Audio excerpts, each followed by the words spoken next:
In my garden, I have a life-size statue of myself astride a unicorn. Seems reasonable enough, David. Where do you get one? I mean, It was I a want prop one. from a show. A prop from a show I did. It's not made of stone, it's made from polystyrene or something, but it's been painted. It's a bit weather-worn now. And what was the show? It was it was a New Year's Eve thing for Channel 4, Hello 1993 or something. Well, why did Hello 1993 need a statue of you on a unicorn? Well, it was the 90s.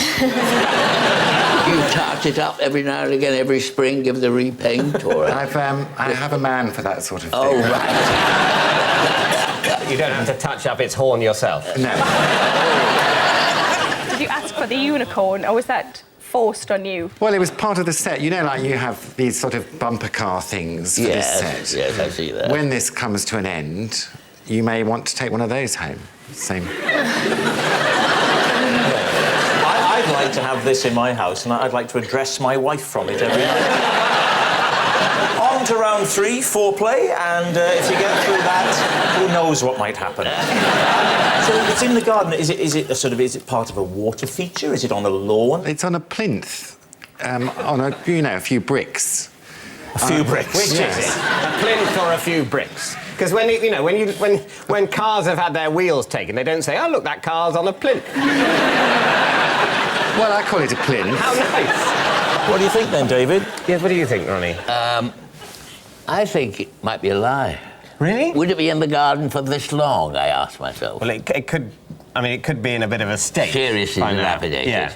A sort of a decaying image of yourself on you. That'd be quite a reminder of your own mortality on top of a mythical beast. I have a similar thing in my house. It's called a mirror. So what are you going to say, David? I think it's true. I thought it was true from the first time we said it. I didn't need any backup. You think it's a lie? I think it's true. I think it's a lie. Well, I think on balance, I think it's true. OK, David's saying it's true. Julian, were you telling the truth or were you telling a lie? It was a lie. Oh.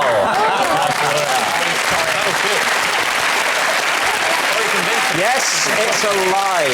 Julian doesn't have a life-size statue of himself astride a unicorn in his garden. The traditional method for hunting a unicorn is for a fair maiden to sit alone upon the grass, and after a time the unicorn will approach. This is also the traditional method for catching flashers. I have a didgeridoo suspended from a tree in my back garden so that when the wind blows in a particular direction, it pops soothing sounds of the outback into my bedroom window.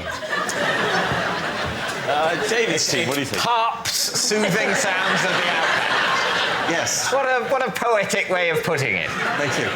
Do you genuinely believe that that particular instrument makes a pop? How would you describe it, Greg? And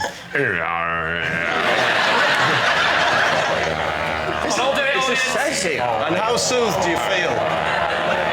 Right, everyone stop popping. I get this every night in my house, please. Where is it, Bob? It's in a tree.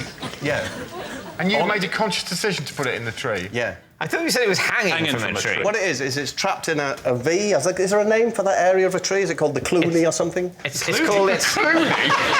What's the not to believe George Clooney's holding a didgeridoo at Madrid in his garden? Why don't you believe this? This part of your finger there is called the Clooney.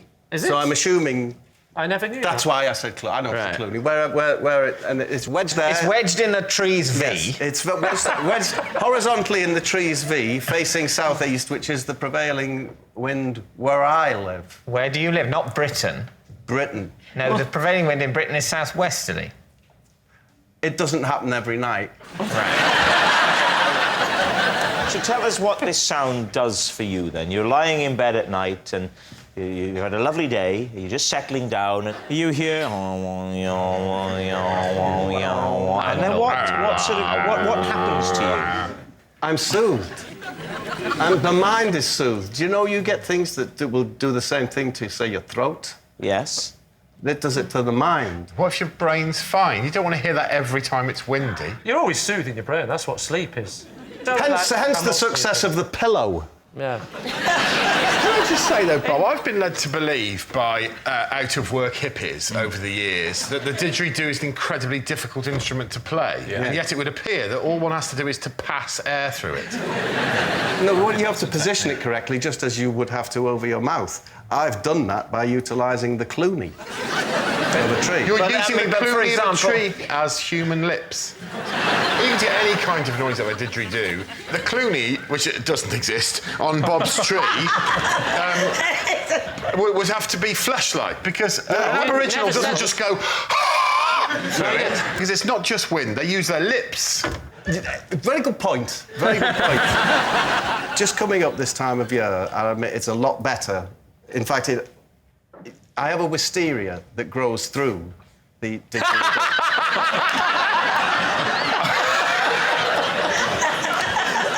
Of course. And when the wisteria comes into leaf, not only does it pipe the wind towards the didgeridoo, but it acts as the lips. It's long been said that if the wind blows in the right direction through wisteria, it can play any instrument in the world. It's time to decide, David. OK, we need to make a guess. What are you going to say? I think it's a lie. Of course it's a lie. We think it's a lie. I think it's a lie. Well, Bob, were you telling the truth or were you telling a lie? I was lying.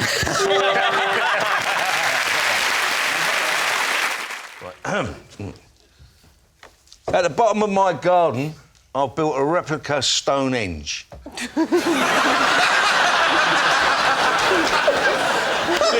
Please, team. How big is this Stonehenge? Yeah. In relation to the real Stonehenge? Big enough. What's it made out of? Stone. Stone. What type of stone? Can I just check, how big is this Stonehenge? I would say probably half the size of the original. That's still massive. Wow. So why? Well, Around? my garden faces south. And I think if you've got a nice-sized garden, you've got to have a reason to walk to the end of it. Here's a question. The great mystery of Stonehenge is how they did it. How did they get the stones on top? It's never been solved. How did you get yours on top? Yeah, a crane. Oh, yeah. How did the crane get in the garden? I've got a little road that runs up the side of the garden. That's handy, isn't it? Yeah. Who did you get to do it for you? Eh? Who did you... Don't give yourself time to think. The old classic would I lie to you, hey? Yeah. Hey? Sorry, I'm a bit... Could you say it again, Lee, but really slowly? Give me a minute. Sorry, Lee, say that again. Yeah. Who made it for you? Who did the building work? If I remember right, his name was Peter. Do you use it for anything? Well, I always thought if one of my girls got married, you know, one day... That is one confident boyfriend that's going to come round and say, Mr. Winston, I'd like to marry your daughter. What? Well, he wouldn't talk like that, would he? So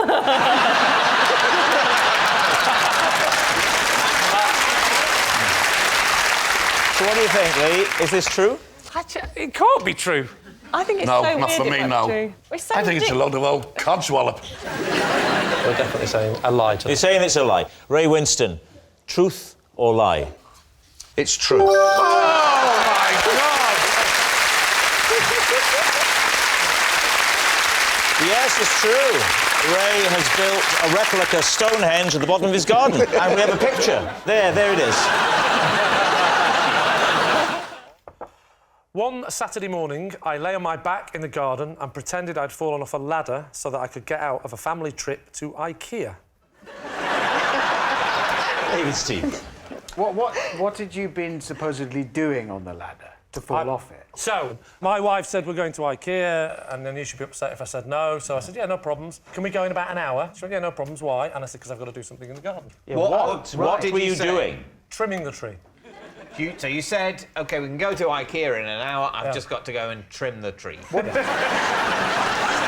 didn't say I'm going to trim the tree, obviously. I said I've just got something to do in the garden. Why is it so urgent that this tree needed to be trimmed? You're not following this story, are you, Sean? I didn't need to trim the tree. Yeah, but surely wouldn't she go, we'll do it later? Because it was a casual conversation. We're going to IKEA. Can we go in about an hour? I've just got to do something in the garden. She went, yeah, fine. And that was it. Right. We don't live in a relationship where I go, can we go to IKEA? I go, can we go now? I'm doing something in the garden. She doesn't sit me down, put a spotlight on me, and go, just a sing in the garden.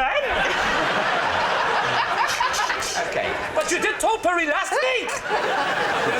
So you say you've got to do something in the garden. She says fine. So you walk out into the garden. Yes. Go to the shed. Explain how you set the scene. I go to the shed, right? Yeah. I pick my tool wisely because I want to make sure that when I've fallen with it, that it looks dramatic. Yeah. Do you know what I mean? So what did you pick? Secateurs, nothing. Those big giant ones. You know which one I mean? They look like those old-fashioned bull workers, but they've got a pair of scissors at the end. With the telescopic handles. That's one. I still needed a ladder. They're not going to get me on that. Do you climb to the top of this ladder? I don't need to, do I? There's no trimming to be done. I mean, are you fucking... Anyone else? There's no... I'm not Robert De Niro. I'm not Method. I didn't have to go. I must become the tree trimmer. Your wife must think you're pretty bad at it if you can go out and presumably instantly fall off the ladder. I didn't say I fell off instant. I know she's going off to do something else. She says I'm going to the shops then. So I know she's out. So I position everything. So she says in advance of going to this shop, she's going to the shop. No. It's an expression that people say I'm just popping to the shops. I pop into the individual shop. It's not an expression. It means going to the shop. No, it doesn't. What is it? A euphemism in your house for what? Having a poo. I pop into the shop. You're going to get me on one letter. All right, I pop into the shop. She said she was popping to the shop now. Shop singular in advance of your trip to the shop. She might have said shop. It's one letter. Give me a break. It's series 9. She may have said shop. Can I ask or shops. I'm just popping out. In fact, she said out. I'm popping out. She was popping out. So... OK, so she has left the house. She's left the house. So She's gone to the shop. To buy a curly whirly or curly whirlies. I'm not sure. She's gone out. I know she's going to be gone enough time for me to get a ladder, lie it on its side, do the secateur, and lie there in the position that I would describe as Can I ask injured. this question? Why didn't you want to go to IKEA? I think I'd go to IKEA to get out of trimming a tree. I didn't need to trim the tree! So your wife comes back from the shop before going to the shop, for whatever reason. And we find that, weirdly, that the different shops sell different things. Okay. So I have tried the old, when she goes, I'm just going to buy some potatoes, I've gone, why don't we wait till we're in IKEA? She said, no, you can't buy. It turns out that different shops sell different things. So your wife comes back from the potato shop to No, it's not called the potato shop. You finished trimming the tree and fallen off a ladder. Yes. How much of the tree did you get done?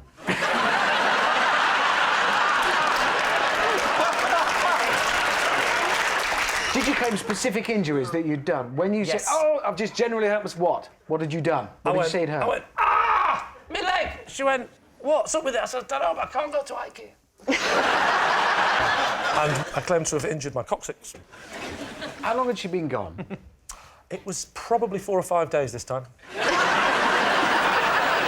I'd say probably about 15 to 20 minutes. Did she still go to IKEA? Yeah, no, what did she do then? You're there in agony. She came to help me. She helped you up. She helped me up. She tried to get me stood up. I held the base of my back. Is that what the coccyx is? Yeah. I held the base of my back. And she said, you better come inside and sit yourself down. I said, but what about the trip to IKEA? I feel I've let you down. She said, no, that was years ago. I think the bit where I was pushing it, when I shouted, love, can you put that ladder away? I don't want it to go rusty. I might need that in a couple of weeks when we go to Boots. So what do you think, David? Is this true? What do you think? I think it's a lie. I just think you'd save that for something a bit more... You think it's a waste? Well, yeah, it's a waste of an opportunity to get out of something. Like a family Christmas, you could get out of a whole Christmas. So what are you going to say? I think we think it's a lie. You're saying it's a lie. Lee, truth or lie? It's a lie. It's a lie. Lee didn't pretend he'd fallen off a ladder to get out of a family trip to IKEA. I recently shooed a fox out of the garden by squirting it with water. 5 minutes later, I watched in horror as it returned with its brother and ate my plimsoll. Please, team. What do you think? I've never heard anything so middle class in all my life. I'm on to picture it. So you're in your house and you see the fox in the garden. Now, you don't, with the greatest respect, you don't strike me as overly nimble. No, I'm not overly nimble, but I'm just nimble enough. Between 1 and 10, how quickly were you in the garden? I went out in the garden at top speed for me, Yeah. which I'm afraid is now 6.7. Anyway, you come out into the garden, you've got the hose, you see the fox. And he sort of moves away a bit, shows a certain degree of fear of the alpha predator. He sees me and he thinks, "Do you know, I think I'm safe with this guy." And I thought, well, I can't have this. I can't have the fox thinking it's one. If I lose my power to frighten off foxes, what am I? Can I answer that? So I grab my hose and I swizzle some water at them. I don't want to soak the poor creature. Did you put your thumb on the end? So I did put my thumb on the end, and I directed some water sort of towards the lawn, just kind of between him and me. Yeah. And that's enough. He's off. I bet he went, after the fox went off, I bet he went. Yeah. I forgot he hadn't turned it off. Looked round sheepishly and thought, better get those plimsolls. Are you in your pyjamas? I was wearing normal clothes. Well, David, we've got a different opinion on what normal clothes Yes, Did you? It was black tie, not white tie. So, in a nutshell, you had a fox in your garden, you come out, water the thing out the garden, then a little while later, it comes back. 2 of them come back. 2 of them. Now, where are you at this point? I'm in the kitchen. Right. Noticing they've come back to the garden, thinking, dear, oh dear. There was deer there as well. and then one of the foxes goes and grabs this plimsoll that I keep by the shed. Why? For walking around the garden. One plimsoll? What? No, there's 2. I keep 2. Tiny suggestion, why don't you keep the plimsolls near the back door so you don't have to get your feet wet if it's raining? Well, you're full of home improvement ideas. I don't know, because I'm a moron. What happens to the plimsoll? One of them savages this shoe. What's the other one doing? I don't know. I don't speak fox. If you want to do a proper impression of a fox, I know a woman. Providing you're a tad gullible, will show you exactly. So go on. So I said, "Hello, Mr. Fox. I'm trying to communicate with you. Perhaps you could stop pooing on my lawn."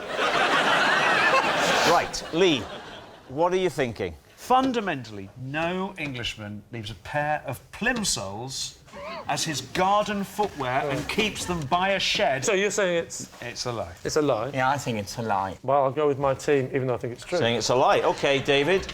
Squirting foxes in the garden, truth or lie? It is a lie. I thought it was a lie. Yes, it's a lie. David didn't squirt water at a fox only for it to return and eat his plimsoll. As a kid, my parents denied me chocolate, so every Easter, I had to run around the garden and hunt the Easter onion. The Easter onion, yes.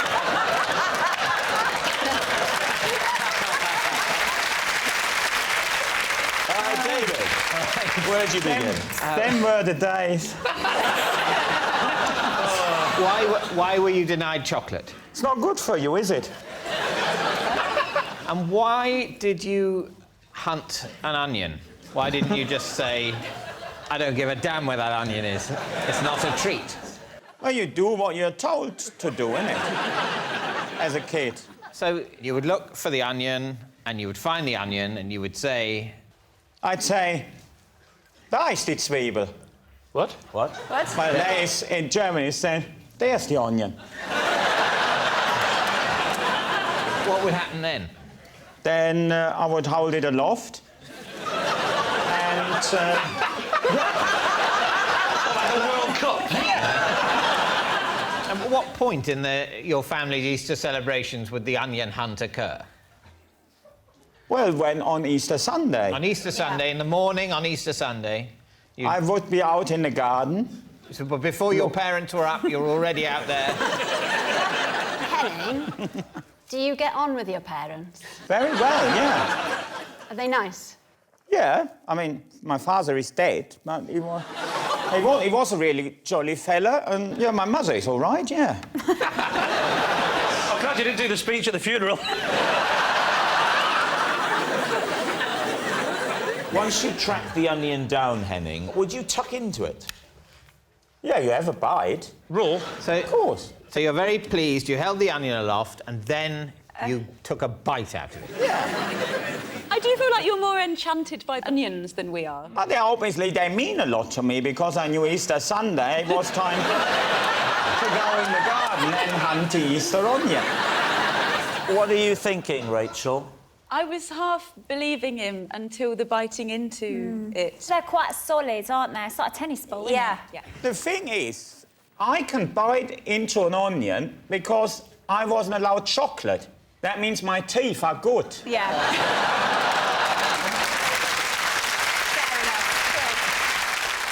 Would your mother and your father, when he was alive, would they share the experience? He would occasionally bite in an onion. You'd hold it aloft, they'd say, well done, little Henning, and they'd all... Look what Henning has done. And then... He's holding it aloft, quick! Get the camera! And then...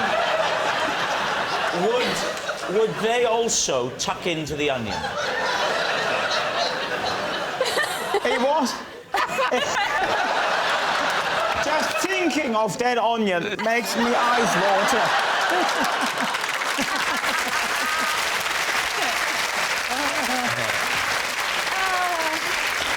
What do you think? Is that truth? What do you think? Well, even though he started crying at the memory, I don't... They're crocodile tears. He does seem very moved, doesn't he?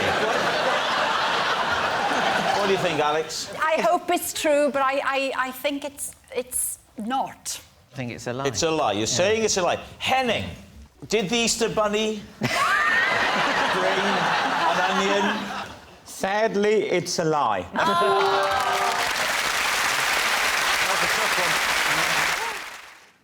On a dark winter's night, I once broke into the garden of the local witch's house and was shocked by what I found there. David, Steve.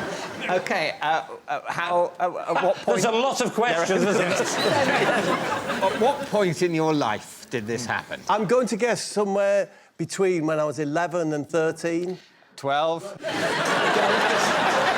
I'm going to say 12. And you say the local witch's house. What do you mean by that? I mean, this is a very distant memory now. OK. It was the house, not very far from me, where all the kids said that the witch lived. And who did live there? I don't know their name. Right. I'll call them Mary Candles. It had hedges at the front, you know, it's like uncut hedges, a front gate covered with hedging, and it said on the front gate, it said simply the words, "No thanks." No, really? So that's quite creepy, isn't it? Can I ask a question? You started that with saying you were shocked by what you saw there. Yeah. Yes. Yes, so shocked by what I found there. So what did you find there? I'm not comfortable with telling you that just yet. Sorry, I'm not. This is going so far, it's got to be a lie, isn't it? Let me just say, it does not have to be a lie. Whatever he says, however absurd, it could still be true. However plausible, it could still be a lie. It's just, essentially, what we are doing for this section is entirely futile. We will talk for a bit, then we will guess, then it will be over.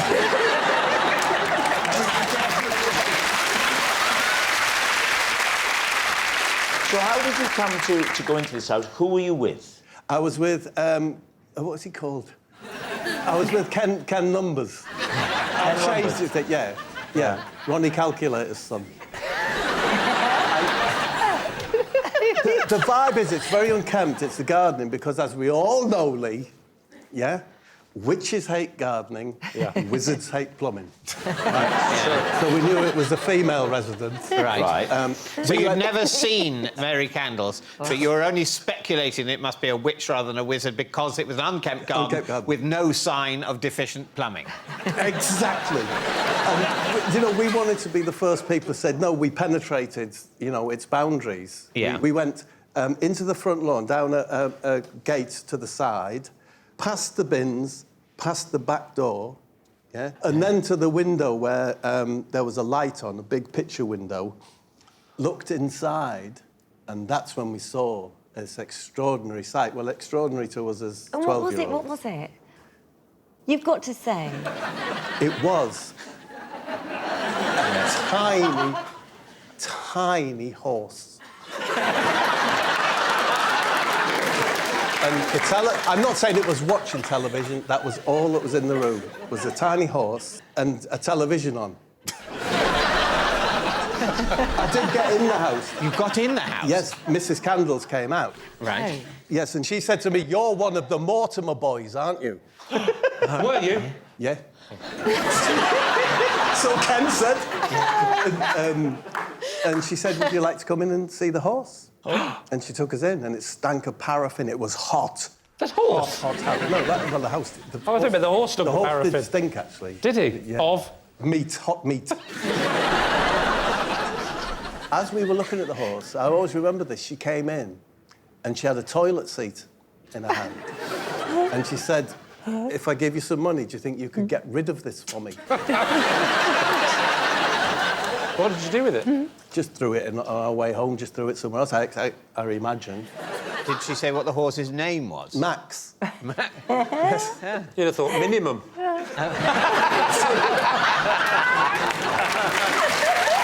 right, well, now, Suggs, what are you thinking about this? I mean, you know, it's so preposterous, but David's flung me by saying this is the way he carries on anyway. Oh, yeah. Yeah, same. I mean, but no, I'm saying lie, of course. You say it's a lie. It was when you said the horse smelt like hot meat. Well, do you remember the detail of the paraffin heaters? Yes. Oh, yes. We're talking 40, maybe 50 degrees there with those old... 40 or 50 degrees centigrade. So we're talking like the temperature of the desert in Saudi Arabia. Did you ever see Mary Candles again? No, never. Never saw her again? Never saw her again. She probably melted in that heat.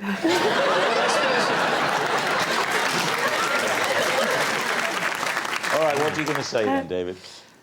Do we think lie? I think it's a lie. I think it's a lie. I think it is a lie. All right, they're saying it's a lie. Now, we should bear in mind that when it comes to Bob, David has a very poor track record. Let's see if he can be better tonight. Bob, truth or lie? I was telling the truth.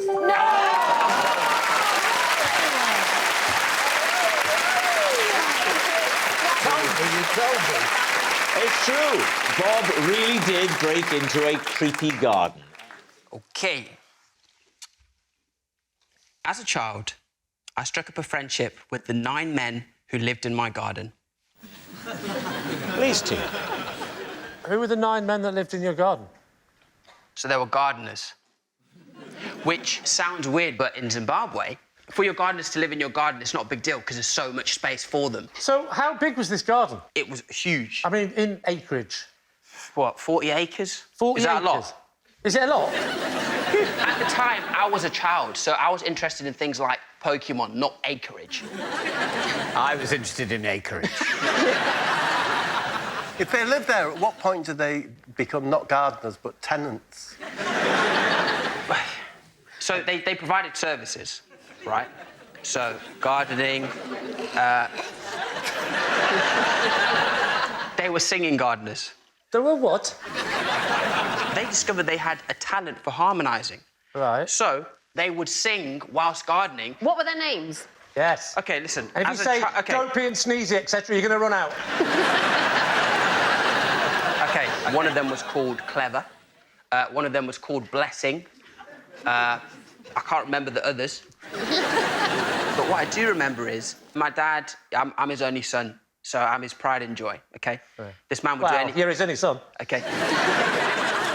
I knew that he would rely on me to give him the word on the ground as to which gardeners should we get rid of. It's a lot of people to pay. Ah. So he basically only wanted a couple, but he thought start with 9, get it down to 2, and they're the full-time gardeners. How old are you at this time? It's like maybe 8, 9. So did you whittle it down to 2 gardeners for your dad? Eventually whittled it down to 1. To 1? Because one day I had a catapult and one of the gardeners was reading the Bible. I took a fruit. It was like a cherry, but orange. Oh, an orange? No, it was...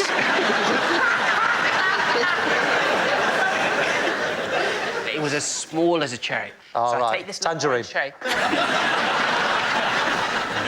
Let me land. A kumquat. A kumquat.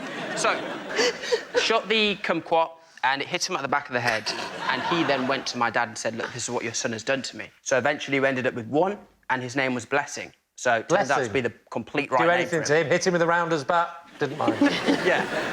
And you said they sung, they could harmonise. Until 8 of them got fired, and then it was Blessing singing on his own.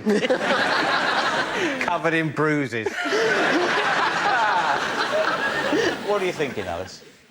I don't believe it. That seems like a very, very ornate tissue of lies to me. What about you, Bob? You wielded a lot of power as an 8-year-old. He did, didn't he? Weapons testing on your staff and... I mean, he doesn't come out of it well, does he? But I changed. I'm a changed man. Right, what's it going to be? I say true. We'll say it's true. You're going to say it is true. OK, Munya, was it true or was it a lie? Well, it was indeed true. Yes, it's true. As a teenager, I used to terrorise my neighbourhood with a game I invented called Theft and Shrubbery. What were the rules of theft and shrubbery? Can I first of all say my memories of this are a bit sketchy?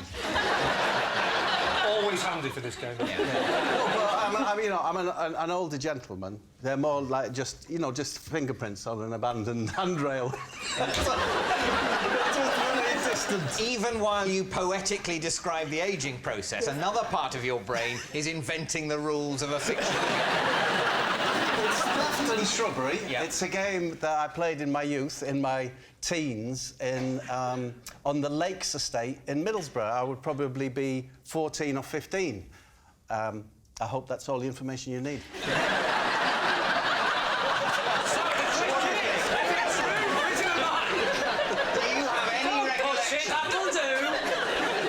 As to what this game involved? Yes, of course. Of course. In which case, I'm satisfied and there's no need to tell me. What were the rules? There would have to be a gang of you. I would usually be with Staver and Bagger. Well, I didn't realise you knew hobbits as a child. Neil Overall, Jerry Dungaree's son. Didn't take his father's name. Hated him. So, and Gary Cheeseman would be there. Gary Cheeseman was a big lad, yeah, a very big head. Sniper's dream, they used to call him. He's such a nice. The thing is, he's such a nice lad, and he was a. I love these points in the show where we say, Bob, let's all gather round the fireside. And you can tell us tales of your youth. So the rules of the game. Of course you will not. The rules of the game. Theft and Shrubbery. Were relatively simple. You had to creep into the back of someone's house and observe the family watching the telly or whatever they're doing, yeah? It's getting a bit sinister now, Bob. Yeah, I know. Is this at night? This is on the evening time, yeah. So the family, as it were, backlit by the domestic lighting. It's beautiful. Yeah. And then you'd find one where the curtains were open, yeah? Go to the rear of the garden, and then you'd slowly walk towards the window. Right? Try not to disturb them, and you'd chant, increasing the volume as you went. We do beg your pardon. But we are in your garden. And then you gradually get closer and closer to the window, and as soon as you were seen, that's when shrubbery comes in. Which was what? You were not allowed to escape via the front of the property. You had to go across all the fences. Because you're teenage, what you're really waiting for is someone to make a noise or give yourself away so that you all have to go run through all the gardens. That's the shrubbery part. That's the shrubbery What's the side. theft part? The theft is we just always felt that we were stealing something from them. I don't know. Their privacy, their dignity. So you're going up the garden saying louder and louder, "We do beg your pardon, we are in your garden." "We do beg your pardon, we are in your garden." You're shouting. How loud elderly people who are hard of hearing, you could be going, "We do beg your pardon, we are in your garden," before they notice it. Yeah. This game can't have lasted, I'm imagining, very long before people kind of rumbled you and... No, it was just one of the games, that we did. It could be theft and shrubbery night. There was another night where we used to take fruit from a fruit vendor's wagon and throw that up in the air and just let it drop on our heads. Something tells me you played that quite a lot, Bob. next time, don't use melons. Cheeseman was very good at it. So what do you think, David? Steve, what do you My think? concern is that the details are so utterly believable and sound like they're real that if it wasn't actually a game, he spent an awful lot of time looking through people's windows. I'm coming down on the side of truth. Yeah, I know it sounds odd, but I just believe it. You're going to say true? Yeah. OK, so, theft and shrubbery. Bob, truth or lie? I was telling the truth.